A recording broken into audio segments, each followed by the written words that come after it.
Hi, everybody. Today we're here talking about protecting elderly parents from siblings. And this really is a big subject and more than most of us probably think. I'm Pamela D Wilson. My website is pameladwilson.com. On there, a lot of helpful information for aging parents and caregivers.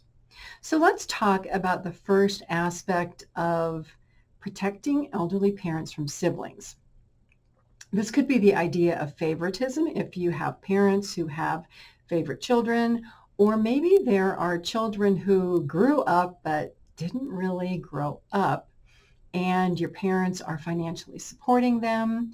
Maybe they're living in the home, maybe they move out and then they come back to live in the home because they can't really lead a life independently. When parents get old, these favoritisms and these child-parent dependent relationships can cause a lot of unexpected issues. Let's look at the flip side, though.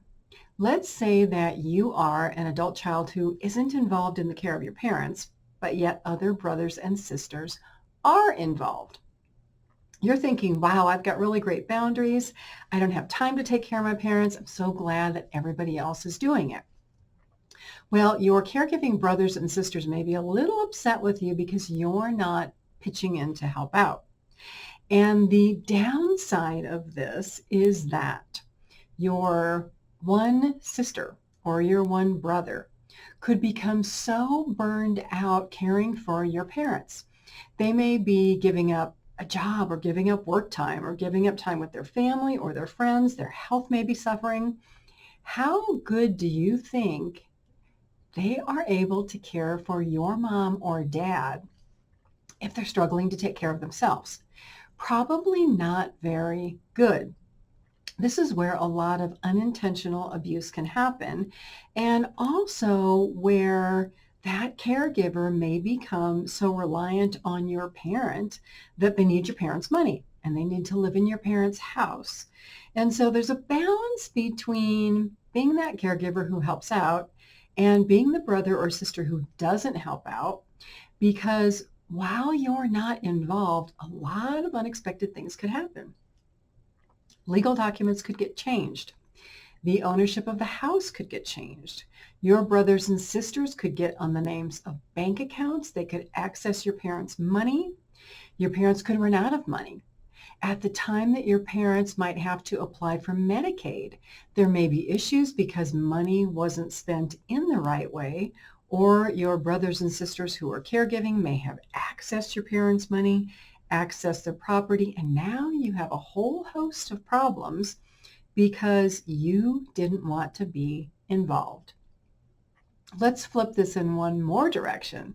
Let's say that you are an aging parent or an elderly parent, and your children are trying to talk to you about, gosh, mom or dad, what care do you want when you're older? How involved do you want us to be? Should we know what you want for your health care? Should we know how much money you have?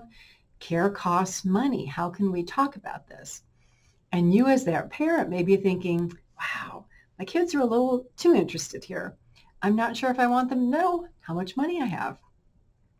I'm not sure if I want them deciding on my health care because I don't see my children to be reliable or responsible.